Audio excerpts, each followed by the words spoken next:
Bonjour, chers partenaires techniques et financiers, chers ambassadeurs, chers hauts cadres de l'administration publique guinéenne. Avant ma prise de parole ce matin, je tiens à exprimer au peuple de Guinée, à la nation, mes vaillantes compassions et mes condoléances les plus sincères aux familles endeuillées, à la nation guinéenne, au chef de l'État. Merci pour votre présence massive. Nous nous réunissons ce matin pour un sujet crucial, le numérique. Le numérique est un levier essentiel à la transformation de notre pays, en parfaite cohérence avec la vision que nous avons du programme Simandou 2040. Alors que moins de 40% de la population guinéenne a accès à des services numériques de qualité, notre ambition est claire: réduire la fracture numérique et garantir une connectivité inclusive et durable pour tous. Comme le rappelle souvent le chef de l'État, le président Mamadi Doumbouya, le numérique devient une nécessité pour bâtir une Guinée unie, résiliente et prospère. Le ministère des Postes, des Télécommunications et de l'Économie numérique, conformément à sa vision, a instruit en soutien de produire ici la fracture numérique pour permettre à nos concitoyens d'accéder à des services universels à des prix accessibles. Alors, au niveau de la DNTN, la Direction nationale des technologies de l'information et de l'économie numérique, nous avons aujourd'hui des projets transformateurs qui vont dans le cadre de la réduction de la fracture numérique. Je vais citer entre autres le projet Kartik.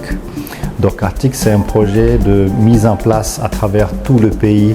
Nous ciblons à horizon 2040 de mettre en place un Kartik dans chaque préfecture. Et les Kartik, c'est des centres d'apprentissage numérique aux technologies de l'information qui sont à destination de la jeunesse.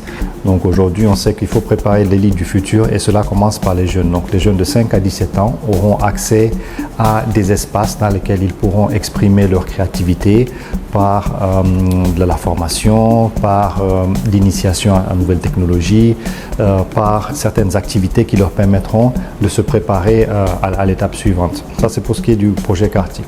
Nous avons également l'initiative GIGA que la Guinée a rejoint en 2022.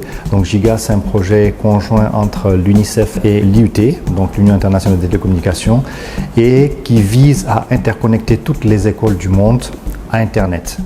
L'ANSSI est en charge de la gouvernance, principalement de la gouvernance de la cybersécurité, en mettant des textes et réglementations en matière de cybersécurité en Guinée. Le projet de digitalisation des marchés publics en République de Guinée est une initiative présidentielle très stratégique sous le leadership du ministère des Postes, des Télécoms et de l'économie numérique avec Madame la ministre. Ce projet vise à déployer une plateforme qui va venir aider tout le processus, dans la gestion de tous les processus des marchés publics. Ce projet est le fruit d'une coopération entre la République de Guinée et le Rwanda. Le déploiement des infrastructures publiques numériques au sein des collectivités locales dans les capitales régionales, la fourniture d'une connexion Internet très haut débit pour les administrations déconcentrées et décentralisées. À cela se rajoute le portail des services publics pour permettre aux concitoyens et aux entreprises d'avoir accès aux démarches administratives qui se feront au niveau des bureaux postaux. En fait, il y a plusieurs projets d'envergure qui ont été mis en place. D'autres projets sont de nature d'initiation présidentielle.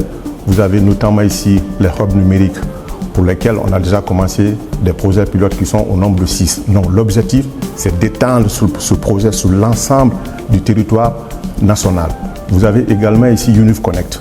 Donc ce projet vise ici à interconnecter les 17 universités guinéennes. Vous avez également le Grand Prix en soutien ici Tech et Innovation, dont l'objectif ici est de détecter les embryons des entrepreneurs locaux pour promouvoir ici justement ici l'entrepreneuriat numérique. Avec le programme Simandou, donc 2040, et avec ces 5 piliers, dont l'un des piliers qui est le pilier des transports, des infrastructures et de la technologie, qui va être le moteur de ce programme-là.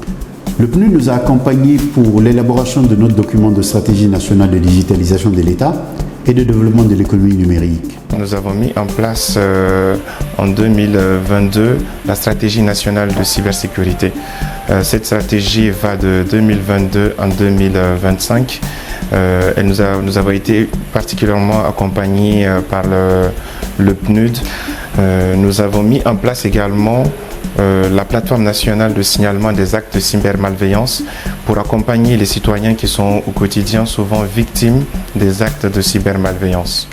En unissant nos forces dans cette intégration, en essayant de réduire le plus possible les délais, les coûts, c'est sûr que nous y arrivons à avoir des marchés publics transparents. Ce qui concerne notre partenariat avec le PNUD, qui est un partenaire privilégié, qui a toujours accompagné l'État guinéen ici, nous comptons sur leur soutien afin de permettre à tous les Guinéens ici d'accéder ici à des services universels à un coût acceptable. Je tiens donc à exprimer ma profonde gratitude à notre co-organisateur, le Programme des Nations Unies pour le développement, et à travers l'ensemble du système des Nations Unies pour la co-organisation parfaite de cette importante table ronde. Je remercie également tous les partenaires techniques et financiers, les ambassades et autres participants, le secteur privé pour leur présence active et les échanges de grande qualité d'hier. Les discussions enrichissantes ont permis de poser les bases des conclusions stratégiques qui seront présentées aujourd'hui. Très bonne session à tous.